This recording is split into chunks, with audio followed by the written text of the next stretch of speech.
इसीलिए मैं कह रहा हूँ और बहुत वार्निंग्स दे रहा हूँ। मैंने अपना जो लेटेस्ट आर्टिकल लिखा था उसमें भी वार्निंग दी थी कि आप एक बड़े युद्ध की तैयारी कर लीजिए। ये भारत के लिए चेतावनी है, क्योंकि कुछ आगे होने वाला है। जिस तरह से उनको सैन किया जा रहा है अलग अलग अस्त्र शस्त्र के साथ, भारत ने सोचा कि हम इनके ऊपर, क्योंकि हम इनके टेररिस्ट हाइडआउट्स पे अटैक कर रहे हैं, तो एक तरह से हम इनकी ना तो मिलिट्री एस्टेब्लिशमेंट अटैक कर रहे हैं और ना ही हम इनके किसी सिविलियन एरिया पे अटैक कर रहे हैं। तो ये हमारे किसी मिलिट्री एस्टेब्लिशमेंट पे या किसी मिलिट्री एसेट पे अटैक नहीं करेंगे। तो ये एक टैक्टिकल जो हमने मिस्टेक की थी कि हमने सीक्वेंस को चेंज कर दिया था और हमने सोचा था कि एस्केलेशन, क्योंकि भारत का मेन उद्देश्य था कि एस्केलेशन नहीं होना है। तो जितने भी हमारे एयर असेट्स थे और जितने भी हमारे ग्राउंड असेट्स थे, उनको इंस्ट्रक्शन थी कि एस्केलेशन नहीं होना है।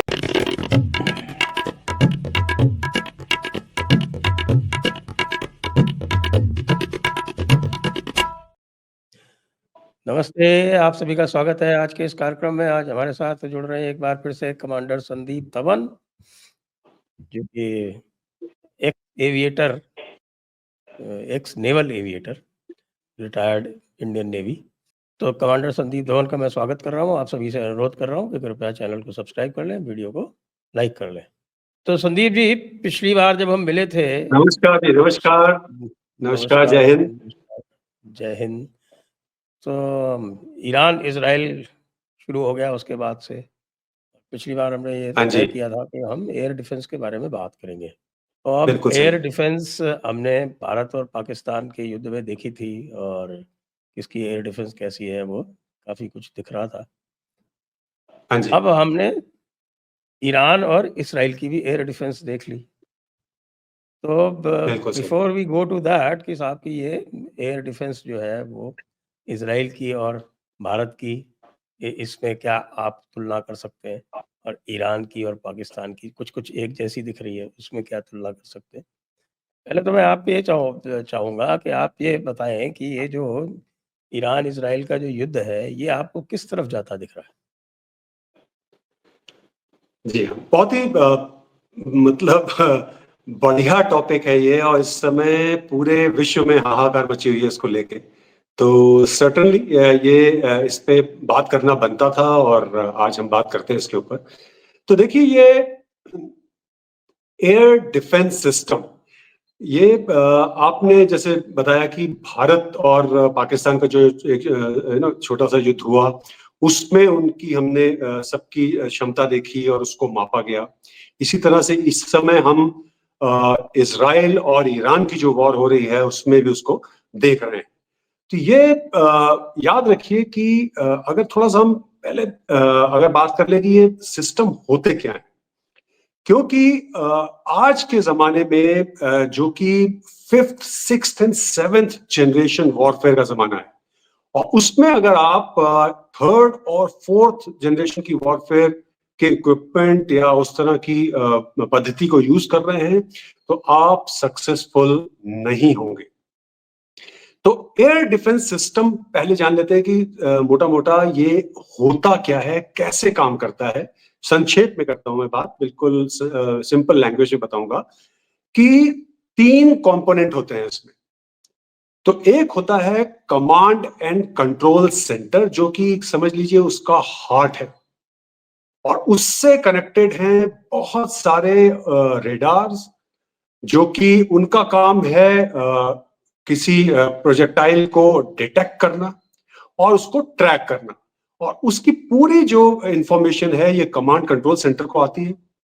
कमांड कंट्रोल सेंटर जो है उनको एनालाइज करता है। कमांड कंट्रोल सेंटर जो है उसको सैटेलाइट से भी इंफॉर्मेशन आ रही है। जो हमारी सैटेलाइट्स हैं, दे कैन डिटेक्ट कि भाई किस समय कहां पे कोई एयरक्राफ्ट लॉन्च हुआ है या किस समय कहां पे कोई एक मिसाइल लॉन्च हुई है। तो उस पूरे सिनेरियो को कंबाइन करते हुए और ये फिर डिसाइड करते हैं कि ये किस डायरेक्शन में जा रहा है, किस स्पीड से जा रहा है, क्या ये मैन्यूवरेबल है, मतलब कि ये दाएं बाएं ऊपर नीचे दाएं जा सकता है, कि ये फिक्स लाइन पे जा रहा है। क्योंकि अलग अलग मिसाइल्स होती हैं, उनकी अलग अलग ट्रेजेक्टरी होती है। जैसे अगर एक बैलिस्टिक मिसाइल है तो ये एक फिक्स ट्रेजेक्टरी पे ऐसे हाइपरबोल बन के जाता है और नष्ट करता है अपने। लेकिन अगर एक मिसाइल है जो कि उसको कहते हैं glide vehicle, hypersonic glide vehicle अगर जैसे है, तो एक रॉकेट के ऊपर बना हुआ होगा और एक ऊपर तक जाएगा, उसके बाद नीचे डिप कर जाएगा, वहां से जो ग्लाइड व्हीकल है वो नीचे आएगा सीधा और फिर धरती को पकड़ता हुआ अपनी डायरेक्शन की तरफ चला जाएगा।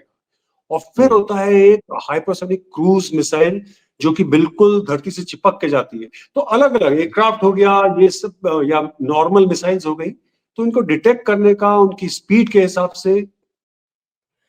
हाँ जी, आपने हाइपरसोनिक ग्लाइड व्हीकल पे एक आर्टिकल लिखा था, वो मैंने देखा हाँ जी, था। तो बिल्कुल। जस्ट मैं आपको रिमाइंड कर रहा हूँ कि वो जो कुछ भी पोस्ट लिखी थी पाकिस्तान ने, वो उसने डिलीट कर दी है, जिसमें J-35 भी थे, जिसमें HQ-19 भी था और ग्लाइड हाँ व्हीकल हाँ, भी वो था। पता है, वो उस पे पाकिस्तान आऊंगा, फिर गवर्नमेंट उस ने पे उसको आऊंगा। डिलीट कर दिया है। तो नहीं नहीं, उसके पीछे स्टोरी है, मैं आपको स्टोरी भी बताता हूँ। बहरहाल इसको कंप्लीट करते हैं। तो ये डिटेक्शन जो, तो इसके बाद ये डिसाइड करता है कि वेपन कौन सा यूज होगा, कौन सी श्रेणी का, कौन सी कैटेगरी का वेपन जो होगा यूज होएगा, इसको डिस्ट्रॉय करने के लिए इंटरसेप्ट करेगा और डिस्ट्रॉय करेगा। तो ये इस तरह से पद्धति चलती है। और याद रखिए कि इसमें आपको बहुत चालाकी से काम लेना पड़ता है, क्योंकि दुश्मन ये तो नहीं है कि वो बेवकूफ है, वो भी एक होता है सीड। तो suppression of enemy air defence system वो यूज करेगा, और आपके जो रेडार्स हैं या आपके लॉन्चर्स हैं या आपके कमांड सेंटर्स हैं, उनको डिस्ट्रॉय करने की कोशिश करेगा।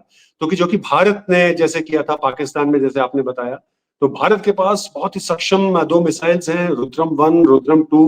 150 से 300 किलोमीटर की इनकी रेंज है, और ये स्पेसिफिकली बने इसीलिए हैं कि ये एनिमी के एयर डिफेंस रेडार्स को पिकअप करें और उनको डिस्ट्रॉय करें। तो बहरहाल ये एक सीक्वेंस बनता है। और इसमें आप ये भी याद रखिए कि इसमें केवल सरफेस टू एयर मिसाइल्स का ही नहीं है, क्योंकि सबसे ज्यादा नाम उसी का आता है। इसमें एयर कंपोनेंट भी है, जो हवा में हमारे फाइटर एयरक्राफ्ट होते हैं, और उसके नीचे एक एंटी एयरक्राफ्ट गन्स भी होती हैं।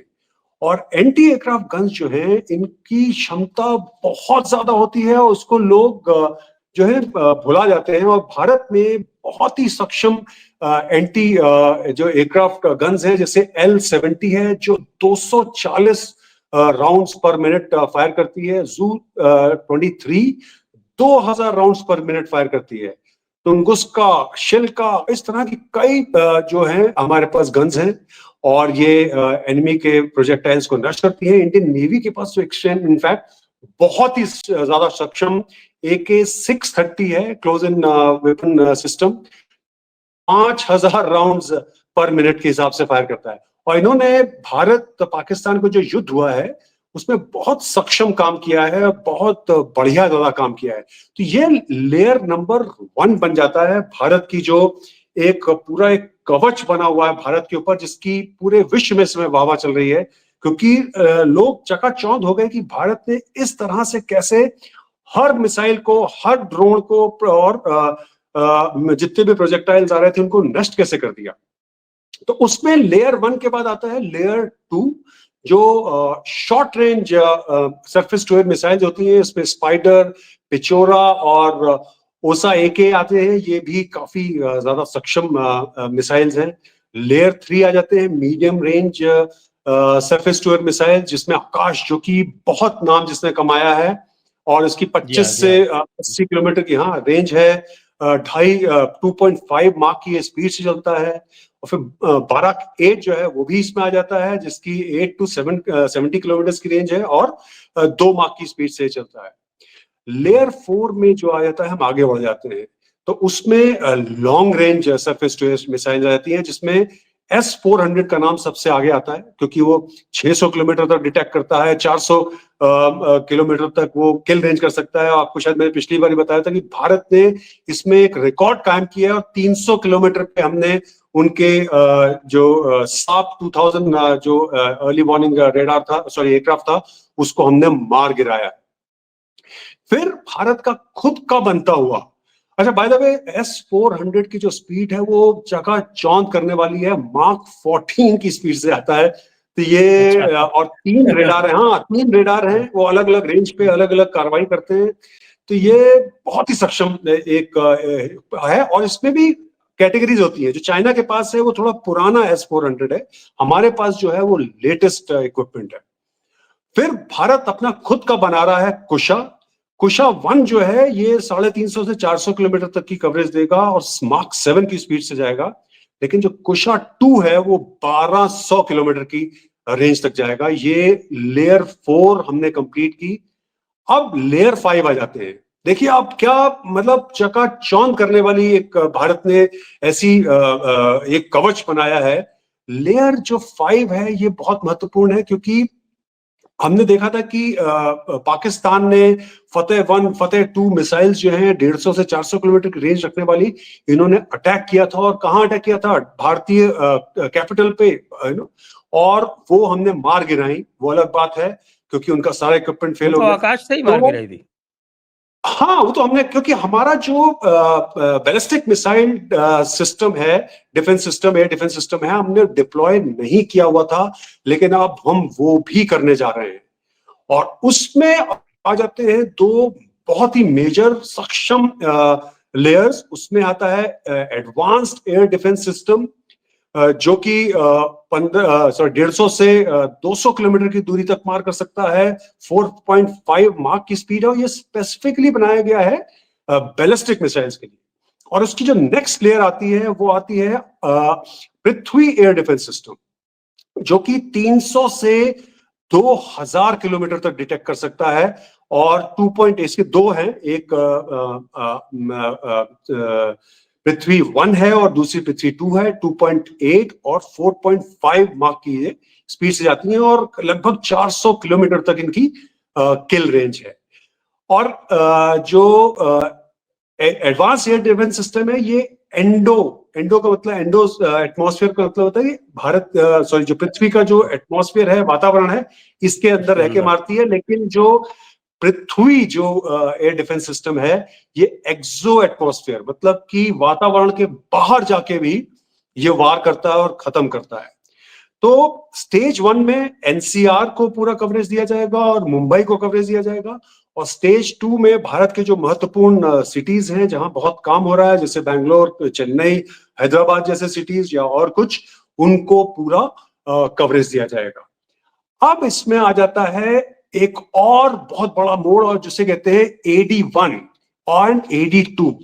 ये डेवलपमेंट में है। AD1 ऑलमोस्ट तैयार है, और अगर हो सकता है इंडक्शन भी कर दिया गया हो, तो हमें पता नहीं है इसके बारे में। तो क्योंकि AD1 जो है ये एंडो एंड एक्सो एटमॉस्फेयर दोनों में जाएगा, 1000 से 3000 किलोमीटर दूर तक, मार्क 6.5 की स्पीड से। और ये भी किसी भी बैलिस्टिक मिसाइल को डिस्ट्रॉय करेगा। जो AD2 है ये 5500 किलोमीटर तक जाएगा। तो एक बहुत बड़ा रक्षा कवच पूरे भारत की तरफ तैयार है, और मतलब पूरे विश्व में इसकी वाहवाही हो रही है। और इसमें हम लोग एक बहुत बड़ी उपलब्धि को भूल जाते हैं, और इसके बारे में मैंने पिछले साल मैंने ही उजागर किया था उसको। वो है आकाश तीर। जो आकाश तीर है, 2024 में इसका इंडक्शन हुआ था, और सबसे पहले बताने वालों में मैं था। वो हजारों की संख्या में वो ट्वीट जो थी उसका रीट्वीट किया गया था और लाइक किया गया था। ये बहुत ही सक्षम, कई सारे सिस्टम्स को अपने अंडर में लेके, जिसमें पृथ्वी और S-400 आते हैं, और ये उनको लेके पूरा एक नेटवर्क सेंट्रिक सिस्टम बना के, और कंप्लीट ऑटोमेटिकली और AI आर्टिफिशियल इंटेलिजेंस पे बेस्ड है। तो ये पूरी इस जगह से, रेडार से और एयरक्राफ्ट से और सैटेलाइट से, सब जगह से सिस्टम से फीडबैक लेके उनको ये चर्न आउट करता है, प्रोसेस करता है। जो मौके पे जो कमांडर हैं उनके ऊपर डिसीजन मेकिंग में बहुत ज्यादा डिफिकल्टी नहीं आती है, क्योंकि ये खुद ही अपना डिसीजन लेके उनको बता देता है कि ऐसा डिसीजन है और ये अटैक किया जा रहा है। तो ये बहुत ही सक्षम, बिल्कुल मैं बता रहा हूं कि 7th जनरेशन जो वॉरफेयर है उसका ये सिस्टम है, और बहुत कम संख्या में इस तरह के सिस्टम वर्ल्ड में हैं। इनफैक्ट गिने चुने होंगे, मैंने तो अभी तक नाम भी नहीं सुना है कि ये उसके ऊपर बेस्ड है। तो पाकिस्तान ने जो एक प्रोपेगेंडा फैलाया था, हवा फैलाई थी कि हमारे जो नेटवर्क सेंट्रिक वॉरफेयर में हमने वाह कर ली है, हमने चाइना के सारे इक्विपमेंट लेके पूरे अपने जहाज से लेकर रडार से लेकर एयर डिफेंस सिस्टम्स को नेटवर्क कर दिया है, लेकिन वो क्या हुए, टाई टाई फिस। तो बात करना, प्रोपेगेंडा करना एक उनको तो अलग हमारे बात है। हैरॉप और हार्पी नहीं उड़ा दिया था। अरे अभी 2 दिन पहले ही ला ओपिनियन, जो फ्रेंच एक मैगजीन है, न्यूज़पेपर, उन्होंने कहा कि किस तरह से पाकिस्तान ध्वस्त हो गया है। उनके, जो मैं कहता आ रहा हूं, उन्होंने वही कहा कि ऑलमोस्ट 12% उनके जो एयरफोर्स के एसेट्स हैं वो डिस्ट्रॉय हो गए हैं, हवा में, जमीन पे, और उनके जो बाकी एसेट्स थे। तो ये बहुत बड़ा उजागर किया है। 12 एयरक्राफ्ट, इट सेज 12 हाँ एयरक्राफ्ट दे हैव हाँ, लॉस्ट। जी हाँ, जी हाँ। तो बहुत बड़ा उजागर किया है उन्होंने, लेकिन भारत को एक कहा है कि आपने गलती की है। जो प्रोपेगेंडा वॉर उन्होंने पाकिस्तान और चीन ने चलाया था, आपने उसको रोका नहीं है। तो वो उन्होंने भारत को ब्लेम किया, आपको रोकना चाहिए था और उसका मुंह तोड़ जवाब देना चाहिए था, क्योंकि ये मल्टी डायमेंशनल वॉरफेयर, इसकी कभी बात करेंगे, क्योंकि बहुत महत्वपूर्ण ये बात है, और इसके बारे में कभी बात करेंगे।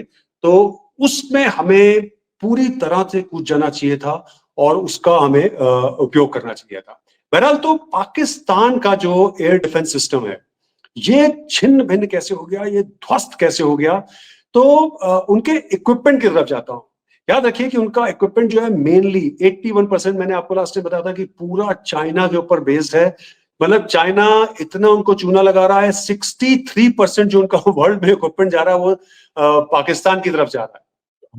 तो उनका जो तो मुझे लगता है फ्री HQ-9, फ्री ट्रायल के लिए दे रहे हैं इनको कि फ्री में ट्रायल करते रहो हमारा। बिल्कुल बिल्कुल ट्रायल चल रहे हैं, और इसीलिए मैं कह रहा हूँ, और बहुत वार्निंग्स दे रहा हूँ। मैंने अपना जो लेटेस्ट आर्टिकल लिखा था उसमें भी वार्निंग दी थी कि आप एक बड़े युद्ध की तैयारी कर लीजिए। ये भारत के लिए चेतावनी है, क्योंकि कुछ आगे होने वाला है, जिस तरह से उनको सैन किया जा रहा है अलग अलग अस्त्र शस्त्र के साथ। बहरहाल, पाकिस्तान के इक्विपमेंट की तरफ गौर करते हैं तो HQ-9B जो उनका इक्विपमेंट है, सॉरी P जो इनका है, 9B जो है वो चाइना के पास है, उसकी 300 किलोमीटर की रेंज है। 9P उन्होंने सप्लाई किया है पाकिस्तान को, जिसकी 120 किलोमीटर की रेंज है, मार्क 4 की स्पीड से चलता है, और ये करीब 120 किलोमीटर तक देख सकता है। फिर LY-80 है, वो 40 किलोमीटर की रेंज है, 2.5 मार्क की स्पीड है, और FM-90 जो कि 15 किलोमीटर की रेंज है और मार्क 1.2 की है। तो ये साथ में नस्र इनका एक मिसाइल सिस्टम है जो हत्फ 9 पे बेस्ड है, 60 to 70 किलोमीटर। ये भी एक चाइनीज, बेसिकली चाइनीज इक्विपमेंट पे ही बेस्ड है, और इनके जो जितने भी मिसाइल सिस्टम्स हैं, जो मैंने पहले भी बात की थी, वो सारे के सारे जो हैं वो चाइनीज इक्विपमेंट पे ही बेस्ड हैं। चाहे वो उनका अबाबील हो, चाहे वो शाहीन 1, 2, 3 हो, जिनकी रेंजेस 700 से 2750 किलोमीटर तक जाती हैं, और ये सारे चाइना ने इनको सप्लाई किए हैं। उन्होंने अपना मेड इन पाकिस्तान का टप्पा लगाया, जनता को बेवकूफ बनाया और उनको हरे रंग से कलर कर दिया, हरे रंग का हाँ, कलर बस डाल दिया वहां बस। पे पाकिस्तान का चांद सितारा बनाया, हरे रंग से कलर कर दिया, और ये हमारे साइंटिस्ट ने बनाया। तो मतलब मजाक चल रहा है क्या। तो याद रखिए कि जो भारतीय जो सिस्टम्स थे, उन्होंने एक अपने ऊपर एक रक्षा कवच और उनके सिस्टम को ध्वस्त किया। उनके प्राइम मिनिस्टर ने खुद कहा है कि हम भारतीय जो ड्रोन्स आ रहे हैं, जो फाइटर्स आ रहे हैं, हम उनको अब नहीं रोक रहे हैं, क्योंकि अगर हम रोकेंगे तो हमारे रेडार वो डिटेक्ट कर लेंगे और डिस्ट्रॉय कर देंगे।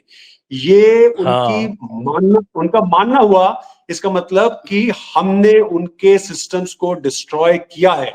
और जो उन्होंने ट्वीट की थी, जिसके बारे में बात कर रहे थे आप, वो उन्होंने बहुत घबराहट में की थी। उनको पता लग गया था कि उनका J-10C फेल हो गया है, तो चीन ने कहा कि हम फटाफट आपको 50% डिस्काउंट पे J-35A सप्लाई करेंगे, और जो 2030 में आना था हम नहीं 2025 में दे देंगे। घबराओ नहीं बच्चे, हम सब आपकी देखभाल कर रहे हैं।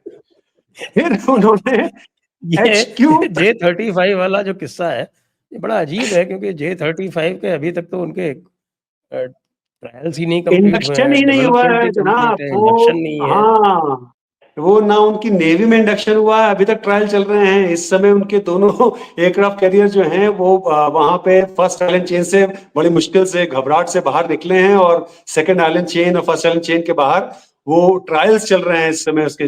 और एयरफोर्स ने तो अभी तक उसकी तरफ मुड़ के देखा ही नहीं है, जो कि इनको सप्लाई किया जा रहा है J-35A, जो उनका नेवल वर्जन का एयरफोर्स वर्जन है। तो इन्होंने दबा के कह दिया कि जी HQ-19 जो उनका सबसे एडवांस्ड एयर डिफेंस सिस्टम है वो भी हमें मिल रहा है। इन्होंने कहा कि हमारे को उनकी हाइपरसोनिक मिसाइल टेक्नोलॉजी DF-17 वो भी मिल रही है विद ग्लाइड वेपन के साथ में। तो ये पाकिस्तान को चीन जो है बहुत बुरी तरह से उनको बरगलाने वाला है, उनका बेवकूफ बनाने वाला है। और इसमें बैकग्राउंड में जो है बार्गेनिंग चल रही है कि आप अगर हमें ग्वादर बेस दे दें, मिलिट्री बेस बनाने के लिए दे दें, तो हम आपको ये तो उन्होंने एक टुकड़ा फेंका उनके सामने J-35A का, और 2 टुकड़े उनके सामने पड़े हुए हैं ये HQ-19 का और DF-17 with hypersonic glide vehicle का। तो उस घबराहट में लेकिन आज तो आसिम मुनीर जो है वो डोनाल्ड ट्रंप के साथ लंच करेंगे, और इस वक्त हम देख रहे हैं रेडार पे कि अमेरिकन सर्वेलेंस और ISR सिस्टम्स जो हैं वो पाकिस्तान में उड़ रहे हैं ईरान के बॉर्डर पे। तो ग्वादर तो उन्होंने बेच दिया अमेरिकन को, जो भी ऑक्शन कर दिया, it's an auction, open auction, जो भी ज्यादा पैसे दे वो ले जाए। बस बस बस बस बस हाँ, so we are open for any bribe and corruption. तो वो चल रहा है वहां पे, इसलिए पाकिस्तान से चीन इसमें बहुत ज्यादा नाराज भी है कि आपने बिल्कुल USA की गोदी में जाके इस समय बैठे हुए हैं। क्योंकि आपको जैसे पता ही है कि USA के, पाकिस्तान के जितने भी जनरल्स हैं उनके बच्चे USA में पढ़ते हैं, वेस्टर्न एजुकेशन लेते हैं, चाइनीज एजुकेशन तो कोई लेने जाता नहीं है। ये सारे के सारे इनके विलास होते हैं इटली में, और इनके बीच साइड घर होते हैं स्पेन में और पेरिस में छुट्टियां बिताने जाते हैं। तो बात ही अलग है, क्योंकि बिना किसी पैसे के तो आप ये कर नहीं सकते। बहरहाल वापस आते हैं हम इस टॉपिक पे कि इनके रेडार सिस्टम पे गौर कर लेते हैं एक बार। तो जो इनको रेडार सिस्टम है ये भी चाइनीज है, YLC-2 जो 500 किलोमीटर तक देख सकते हैं, TPS-77 150 से 450 किलोमीटर तक देख सकते हैं। ये तो अमेरिकन है TPS-77। हाँ, बट इनके पास ये YLC-2 जो है वो चाइनीज है, और ये इनके पास हैं और ये भी फेल हो गए हैं। तो इन्होंने टर्की के पांव छूने शुरू कर दिए, इन्होंने जर्मनी के पांव छूने शुरू कर दिए। इन्होंने कहा कि भैया हमें साइपर 1 जो आपका एक सिस्टम है जिसकी रेंज बहुत ही पुअर है, 170 किलोमीटर के आसपास की है, और साइपर 2 पे तो अभी काम ही चल रहा है। उसने ना तो अपने को अभी तक प्रूव किया है, क्योंकि सीरिया एरिया में बुरी तरह से फेल हुआ है वो, तो फिर भी वो उनके पास पांव पड़ गए। ये जर्मनी के पास चले गए कि भैया हमें IRIS-2 SLM जो उनका सिस्टम है, जो थोड़ा सक्सेस हुआ है यूक्रेन में, क्योंकि उन्होंने क्लेम किया है कि हमने P-800 ओनिक्स मिसाइल जो है, जो कि ब्राह्मोस की इक्विवेलेंट है, वो हमने नष्ट की है, हमने उसको गिराया है, इंटरसेप्ट किया है। तो ये उनके पांव पड़ गए कि भैया हमें ये दे दीजिए आप, अदरवाइज, क्योंकि तो आप घबराहट देखिए उनके यहाँ। तो सिस्टम में, पूरे मिलिट्री एस्टेब्लिशमेंट में इस समय घबराहट है, क्योंकि 7 तारीख की रात के बाद जो हमने एक मिस्टेक की थी टेक्टिकल, हमने पासा ऐसा पलटा, और हमने जो रियल सेंस में जो वॉरफेयर करना चाहिए था वो किया, और 10 तारीख तक पूरा टोटल एयर सुप्रीमेसी हो गई थी हमारी। वो टैक्टिकल मिस्टेक क्या थी?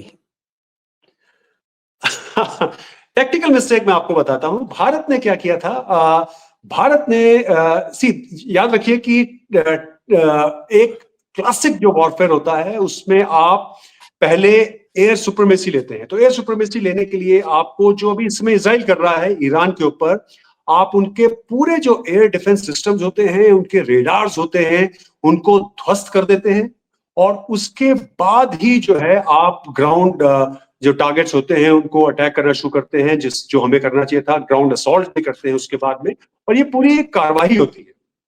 भारत ने सोचा कि हम इनके ऊपर, क्योंकि हम इनके टेररिस्ट हाइडआउट्स पे अटैक कर रहे हैं, तो एक तरह से हम इनकी ना तो मिलिट्री एस्टेब्लिशमेंट अटैक कर रहे हैं और ना ही हम इनके किसी सिविलियन एरिया पे अटैक कर रहे हैं। तो ये हमारे किसी मिलिट्री एस्टेब्लिशमेंट पे या किसी मिलिट्री एसेट पे अटैक नहीं करेंगे। तो ये एक टैक्टिकल जो हमने मिस्टेक की थी कि हमने सीक्वेंस को चेंज कर दिया था और हमने सोचा था कि एस्केलेशन, क्योंकि भारत का मेन उद्देश्य ये था कि एस्केलेशन नहीं होना है। तो जितने भी हमारे एयर एसेट्स थे और जितने भी हमारे ग्राउंड एसेट्स थे, उनको इंस्ट्रक्शन थी कि एस्केलेशन नहीं होना है।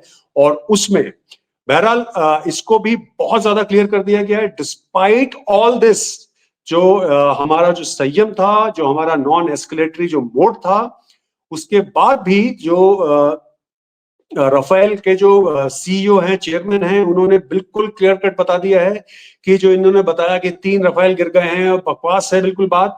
अगर गिरा है तो एक आध राफेल गिरा है, और वो भी नॉन कॉम्बैट एक्शन में, ना कि कॉम्बैट में वो चाइनीज इक्विपमेंट को यूज करते हुए पाकिस्तान ने गिराया है। तो ये बहुत बड़ी बात वहां से भी आई। वो भी गिरा नहीं है, वो डाउन है इन द सेंस कि वो down in the sense non कि ऑपरेशनल उसको कुछ क्षति हुई है।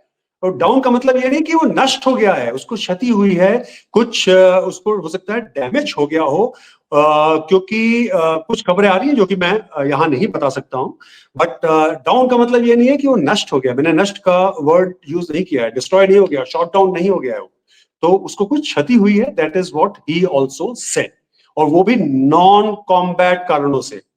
तो ये बहुत गौर करने वाली बात है यहाँ पे। और तो जो ईरान है, अब इससे कंपेयर कर लेते हैं ईरान। तो जिस तरह से मैंने बात की थी, मैं कहूँगा जैसे आपने डिटेल दिया भारत के हाँ इसका, जी, तो पहले इजराइल का कर लें, क्योंकि ओके, इजराइल पे बात कर लेते हैं। तो इजराइल इजराइल का जो एयर डिफेंस सिस्टम है वो ईरान ने कई बार ब्रीच किया है, जो कि भारत का नहीं करता हाँ, है। उसके बारे में बताता हूँ क्यों ब्रीच किया है।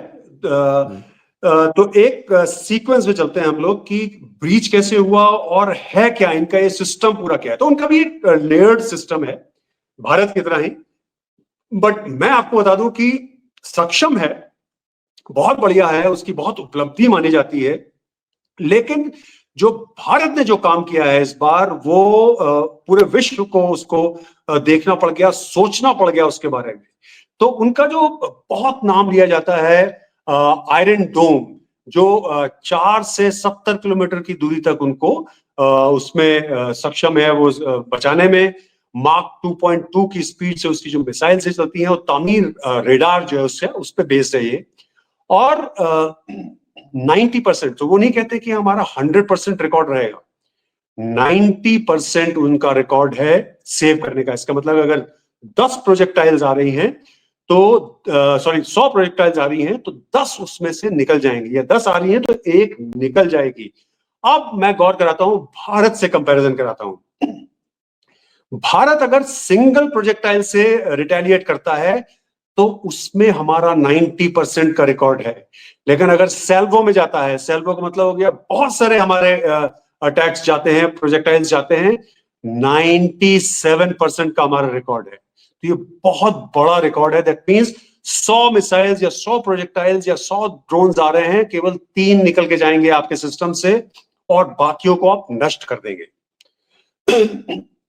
और उसमें भी क्योंकि आर्टिफिशियल इंटेलिजेंस पे बेस्ड होता है ये, तो कंप्यूटर अपने डेटा से डिसाइड करता है कि ये मिसाइल जो है ये कहां जा रही है। क्या ये नॉन पॉपुलेटेड एरिया में जा रही है, क्या ये एक बहुत ही मामूले सी टारगेट पे जा रही है कि अगर हम अपनी मिसाइल को क्यों वेस्ट करें इसके लिए, इसको डाउन करने के लिए।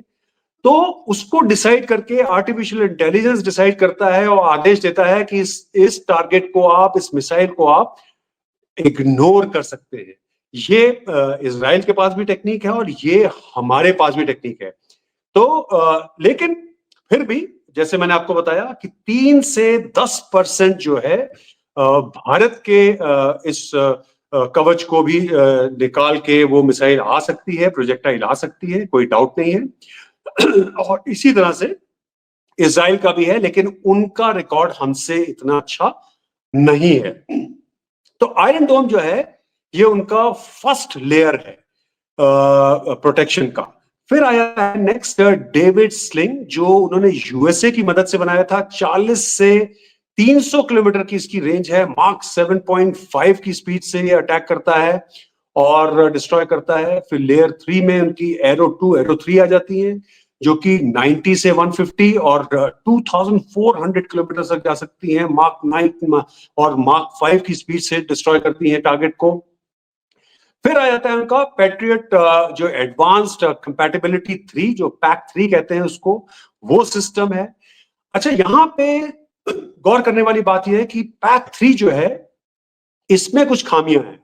ये सैचुरेशन, जैसे कि बहुत सारे ड्रोन्स आ गए, जैसे भारत के ऊपर पाकिस्तान ने 100 50 ड्रोन्स भेजे थे, तो उससे सिस्टम सैचुरेट हो जाता है। तो भारत के साथ ऐसी दिक्कत नहीं आई, लेकिन जो ये पैक 3 सिस्टम है जो यूएसए और इनके पास, दोनों के पास है, ये सैचुरेट हो जाता है। इनफैक्ट ये सऊदी अरेबिया के पास भी है। तो सऊदी अरेबिया पे अगर आप गौर करें, याद रखा होगा आपको कि हुतीज ने अटैक किया था उनके ऑयल इंस्टॉलेशंस पे, तो ये पैक 3 जो था वो सैचुरेट हो गया और सेव नहीं कर पाया, और कुछ प्रोजेक्टाइल्स निकल के वहां पे जाके उनके जो ऑयल इंस्टॉलेशंस थे उनको उसने वहां पे क्षति पहुंचाई थी। फिर आ जाता है इनका एक बड़ा मेगन जो सिस्टम है, जो भारत का बाराक 8 है, तो उन्होंने इजराइल के साथ भारत ने बनाया है। उसी तरह से उन्होंने अपने लिए भी एक सिस्टम रखा हुआ है। बट भारत का जो बाराक 8 है ये धरती पे भी लग सकता है, नौसेना भी यूज कर सकती है, लेकिन जो उनका बाराक मेगन है, जो ये 150 किलोमीटर की रेंज वाला है, बहुत ही सक्षम सिस्टम है और केवल नेवी में यूज होता है।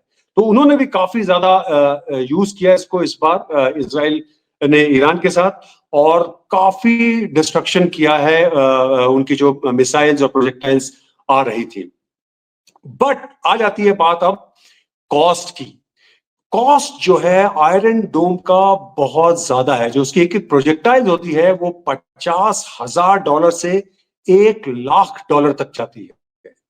तो आप सोचिए कि अगर एक हुती ने एक 15,000 या $10,000 की एक मिसाइल उनके ऊपर फेंकी, जो बड़ी प्राचीन तरीके की है, और उसको नष्ट करने के लिए उन्होंने $1,00,000 की मिसाइल भेजी, और हो सकता है वो उसको मिस कर जाए या उसको डिस्ट्रॉय कर जाए। तो कॉस्ट इफेक्टिवनेस उनकी बहुत कम है।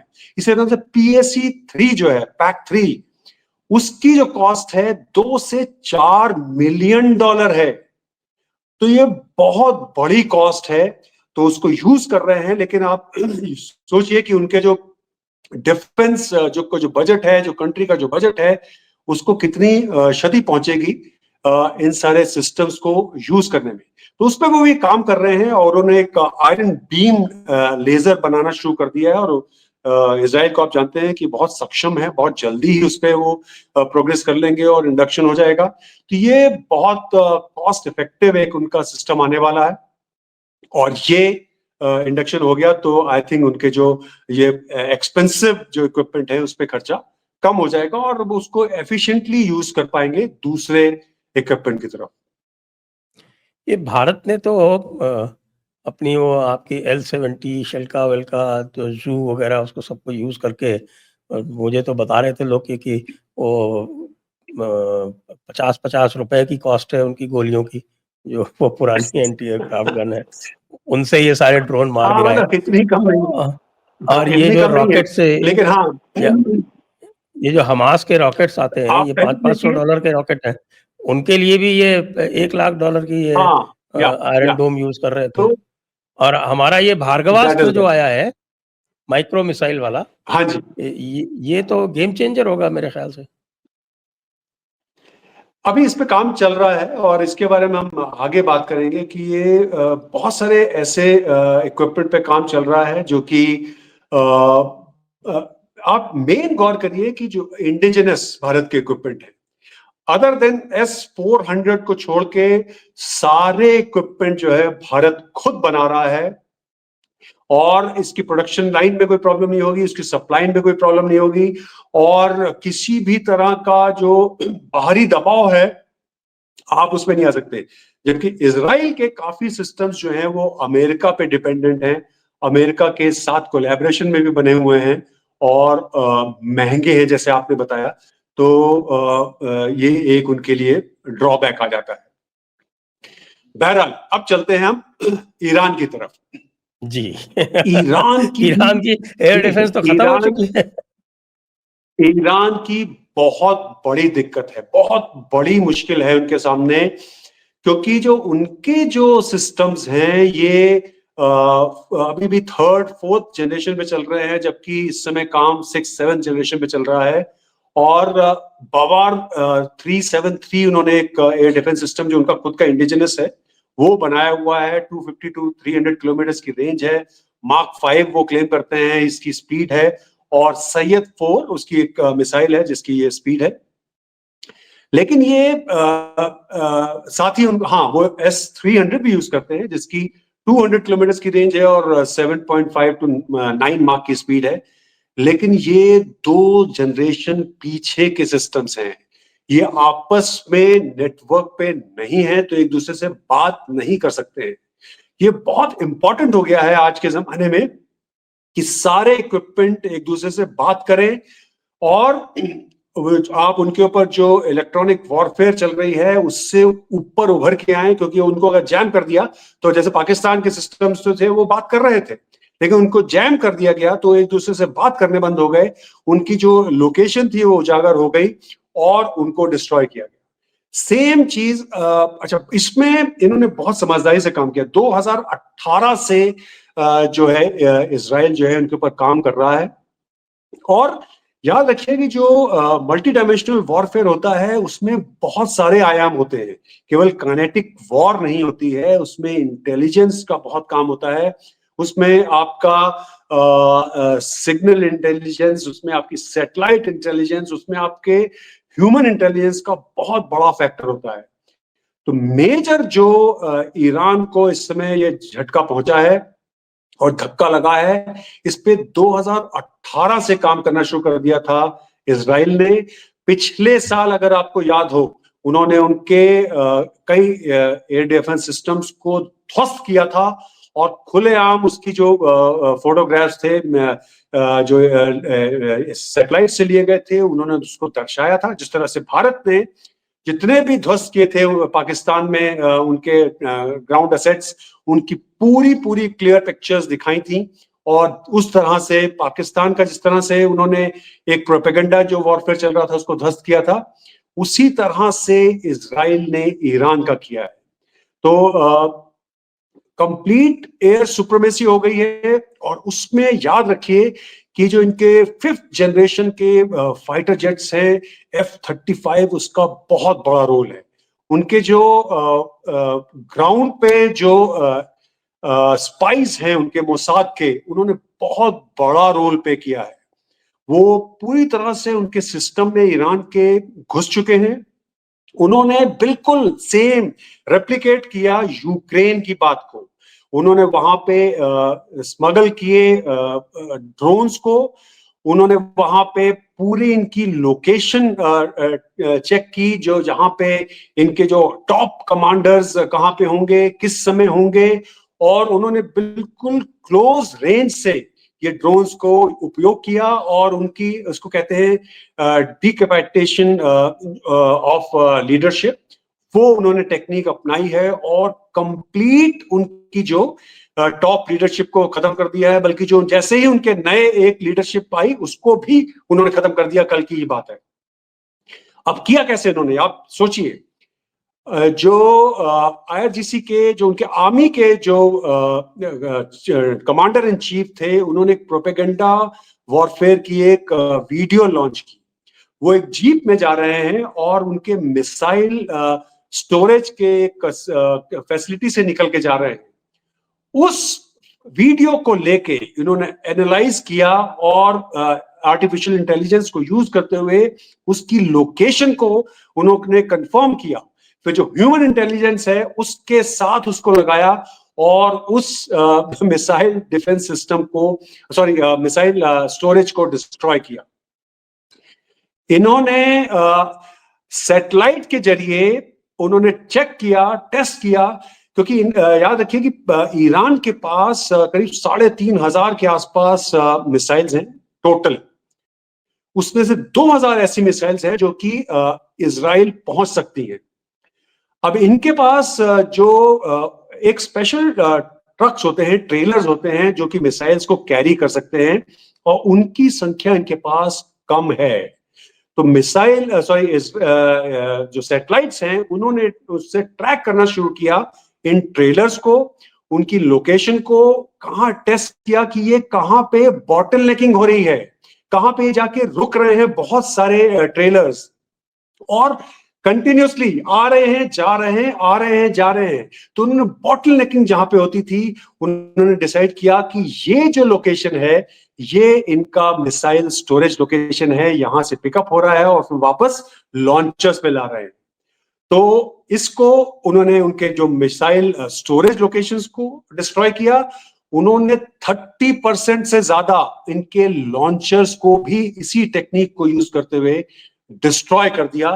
तो बहुत बड़ा आज उनका स्टेटमेंट आया कि 50% कर दिया। अब आज की खबर ये होगी, क्योंकि मैं तो आज सुबह ही लैंड किया हूं, तो आईडीएफ का स्टेटमेंट तो कर दिया होगा, 100% कर दिया होगा। कल तक उन्होंने 35% के आसपास डिस्ट्रॉय कर दिए, तो आज में या कल रात में 15% और कर दिया। कंप्लीट सुप्रीमेसी है, जो कि भारत की 10 मई को जो पाकिस्तान के ऊपर थी, वो सुप्रीमेसी क्यों, घबराए क्यों, वो भागे क्यों, उन्होंने संधि क्यों की भारत के साथ, क्यों फोन कॉल आया वो। और भारत के मिस्टर मिस्ट्री जो हैं, जो भारत के एक्सपर्ट, मिस्टर मिस्ट्री ने उसको झुटलाया है। उन्होंने कहा है कि हमारे प्राइम मिनिस्टर ने कंप्लीट बात की है और बताया है कि यूएसए का इसमें कोई भी हाथ नहीं था। उन्होंने खुद हमारे को फोन किया है, जो हमारे एस्टैब्लिश्ड जो लाइन ऑफ कम्युनिकेशन है, और उसके बाद ही ये संधि विराम हुआ है, ये सीज फायर हुआ है, और हमारी तरफ से ये पॉज हुआ है ऑपरेशन सिंदूर में। तो ये मोटा मोटा एक पूरा सिस्टम है।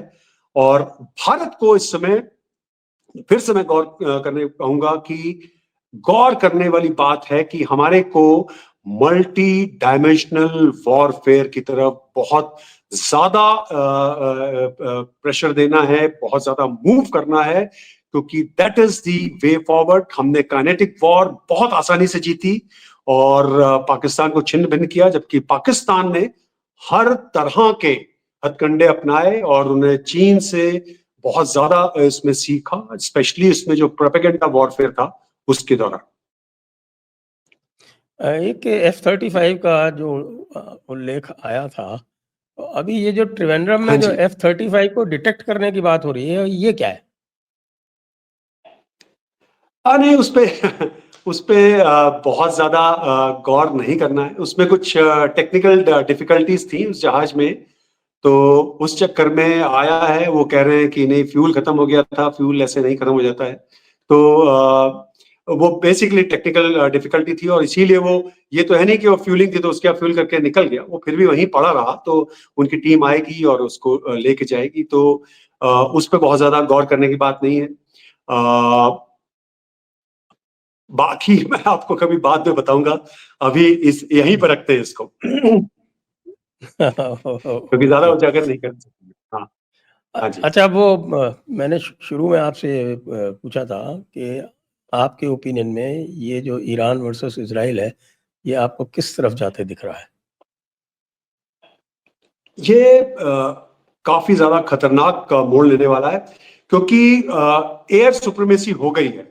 अब जो इजराइल को और यूएसए को डिसाइड करना है, क्योंकि आप किसी भी कंट्री में जाके कंट्रोल तभी कर सकते हैं जहां वहां पे आपके फुट ऑन द लैंड हो या फुट ऑन द ग्राउंड, और उसके लिए आपको आर्मी उतारनी पड़ेगी, आपको मरीन्स भेजने पड़ेंगे, और ये बहुत ही डिफिकल्ट काम है। याद रखिए, ईरान की जो टर्रेन है वो बहुत ऐसे, अगर आप कभी ईरान को ऊपर से देखेंगे तो ऐसे वहां पे एक माउंटेन श्रृंखला जाती है, ओके, पहाड़ों की श्रृंखला, और आगे जाके फिर ऐसे बंद हो जाती है।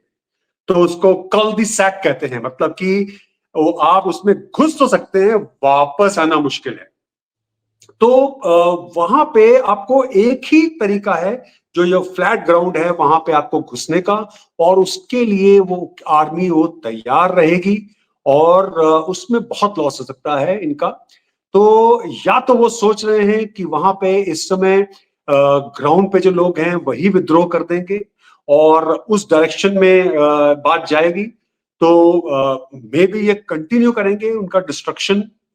मोर एंड मोर जितने भी लीडर जिस तरह से वो हमास के साथ कर रहे थे कि जैसे ही एक नया लीडरशिप आता था उसको डिस्ट्रॉय कर देंगे।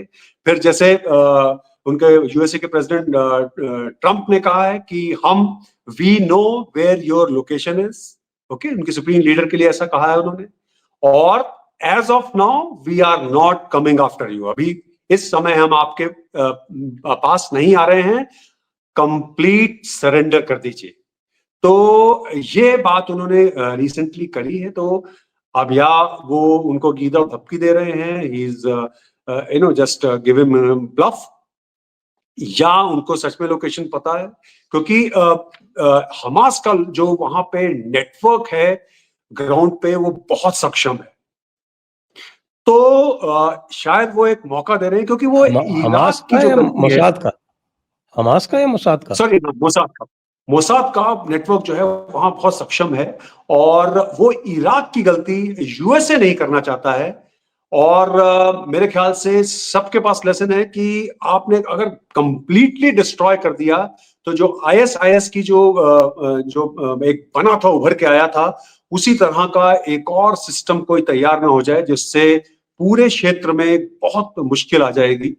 तो ये अटैक्स कंटिन्यू रहेंगे, मेरी दृष्टि में ये अटैक्स कंटिन्यू रहेंगे, और नेक्स्ट 4 to 5 डेज बहुत ज्यादा डिसाइसिव होंगे, बहुत ज्यादा निर्णायक होंगे कि क्या होएगा उस क्षेत्र में, क्योंकि आप कंट्रोल नहीं कर सकते। मैं फिर रिपीट कर रहा हूं, जब तक फुट ऑन द ग्राउंड नहीं है आप उस क्षेत्र को कंट्रोल नहीं कर सकते हैं। आप कितना भी वहां पे दवाई कर लें, कितने भी मिसाइल्स मार लें, आप उनके बिल्डिंग्स को तबाह कर सकते हैं, लेकिन कंट्रोल फिर भी तभी होएगा जब आपके सैनिक वहां पहुंचेंगे। तो यूएसए के लिए, यूएसए तो मेरे हिसाब से वहां अपने सोल्जर नहीं भेजने वाला है। तो इजराइल के लिए बहुत बड़ी चुनौती हो जाएगी कि क्या वो अपने सोल्जर भेजेंगे कि नहीं भेजेंगे, या सोचेंगे कि शायद कोई और शक्ति जो है वो वहां पे उभर के आए और टेक ओवर कर ले ऑन इट्स ओन। पाकिस्तान से किराए पे ले लें। पाकिस्तान के सोल्जर तो जब से उनका देश बना है, हालांकि वो तो कहते हैं कि 711 में बना था उनका देश, तो एक बिल्कुल ब्रेन वॉश्ड कंट्री है। तो उनके तो हर जगह खिदमत करते रहे हैं, चाहे वो जॉर्डन रहा हो, चाहे वो सऊदी अरेबिया रहा हो, उनके रिटायर्ड जनरल से लेकर सर्वे जनरल तक सब पहुंचते रहे हैं, यहाँ तक कि उनके जो डिक्टेटर हैं जियाउल हक, वो तक सर्व करके आए हुए हैं। और तो ये तो खिदमतगार हैं वो तो। वो ब्लैक सितंबर वाला काम तो जियाउल हक नहीं किया था ना, हाँ जी जॉर्डन सर। में। वो ब्लैक सितंबर वाला कांड तो जियाउल हक हाँ नहीं किया था ना जॉर्डन में। जी हाँ, जी हाँ, जी हाँ। तो वो एक तो बहुत बड़ा एक धब्बा है ह्यूमैनिटी में। ओके, तो जो इतनी वो बड़ी बड़ी बातें करते हैं, फिलिस्तीन हमारा दिल है और हमारा जिगर है, तो जरा उनको हिस्ट्री में जाके पढ़ना पड़ेगा कि क्या कार्रवाई की थी आपने, और कैसे पॉइंट ब्लैंक के छोर पे आपने हजारों लोगों की हत्या की थी। तो क्योंकि वो पढ़ते ही नहीं हिस्ट्री, अदरवाइज वो अपनी जो मिसाइल्स हैं उन्होंने, आप गौर करें तो लुटेरों के नाम पर, वहशियों के नाम पर, बारबेरियंस के नाम पर रखी हुई है, जिन्होंने आके उनके ही पूर्वजों को, उनके फोरफादर्स को मारा, उनकी माओ का रेप किया, और उनके नाम पे आपने मिसाइल्स रखी हुई थी। अगर इस तरह की मेंटेलिटी एक कंट्री रखता है तो बहुत दुखदाई बात है। क्या बताया जाए उस देश के बारे में। नहीं, बात जो आज जो मुनीर की और ट्रंप की जो मुलाकात में है, वो ट्रंप ने कह दिया होगा ना, जो कह देगा कि भाई ऐसा कर भाई मुनीर, मैंने तेरे को लंच दिया, फील ऑब्लाइज्ड, अपने अपने 2-4 डिवीजन इधर भेज दो, I need boots on the ground. वो कह देगा यस आका, कुछ भी कर मेरे आका, जो बाय हुक्म, द वे, बस थोड़े बाय द डॉलर दे वे, दीजिए, 2-4 मिलियन डॉलर दे दीजिए। एक खबर ये भी है कि पाकिस्तान ने PL-15 जो इनके पास चाइना से ली हुई है, उसका एक तोहफा यूएसए को दे दिया है, और उसका यूएसए उसकी रिवर्स इंजीनियरिंग कर रहा है, रिसर्च कर रहा है, और उस पे काम ऑलरेडी चालू है। ये खबर बहुत ही गोपनीय तरीके से वहीं से अंदर से आई है कि एक PL-15 और बड़ी एक अच्छी खबर आ पीस। रही है साहब, जो लोग कह रहे हैं ना साहब कि आसिम मुनीर और ट्रंप की मुलाकात लंच के ऊपर है। पिछली बार जब इमरान खान को लंच पे बुलाया था ट्रंप ने, उसके 15 दिन के बाद भारत ने 370 हटा दिया था। हाँ, तो याद मेरे कीजिए। हिसाब से मेरा जो मेरा और मेरा जो एक मुलाकात से पहले मोदी जी से बात कर लिए ट्रंप ने। सही अरे वो बात। आ रहा है तो एक्शन होने मुनीर, वाला है, बाय द क्या वे। करना है उसका, उसको झापड़ मारना है या छोड़ देना है? बाय द वे, मेरा जो टाइमलाइन है, ये टाइम बहुत क्रूशियल है, आने वाले लगभग 6 महीने से लेकर अगले 3 साल तक का टाइम बहुत क्रूशियल है। इसके बारे में हम कभी आगे बात करेंगे कि क्यों क्रूशियल है।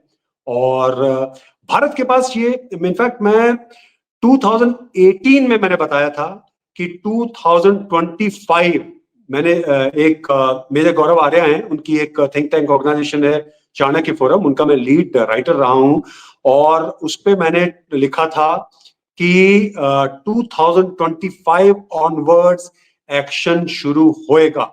जो स्टडी मैंने की थी और उसके ऊपर मैंने आर्टिकल लिखा था, वो पब्लिश हुआ था। तो वो बात बिल्कुल खरी निकली, बिल्कुल सही आई। और अब से लेकर अगले 3 साल तक का टाइम जो है बहुत क्रूशियल है, और ये हमारे पास विंडो है, हम तैयारी कर लें। क्योंकि जो ईरान में जो खामियां देखी गई हैं, क्योंकि उन्होंने सफिशिएंटली खर्च नहीं किया था अपने इक्विपमेंट को मॉडर्नाइज करने पे। उन्होंने चीप इक्विपमेंट बहुत सारे तैयार कर लिए थे, बहुत सारे उन्होंने ड्रोन्स वगैरह बना लिए थे, लेकिन जो अपने को सुदृढ़ करने की जो उनकी नीति थी वो ठीक नहीं थी।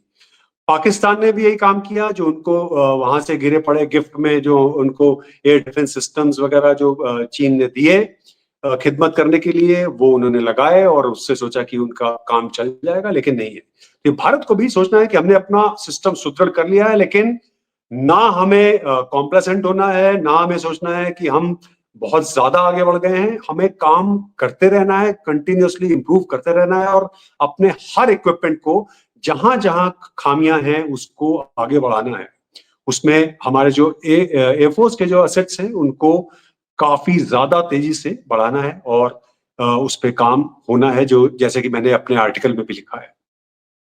जी, तो आइए आज की चर्चा को अब यहीं पर विराम देते हैं। सभी दर्शकों को बहुत बहुत धन्यवाद। कमांडर संदीप धवन जी थैंक को यू भी सो बहुत मच। बहुत धन्यवाद। नमस्कार। जय हिंद, जय भारत, थैंक यू जी, वंदे जय मातरम। हिंद, सत श्री अकाल।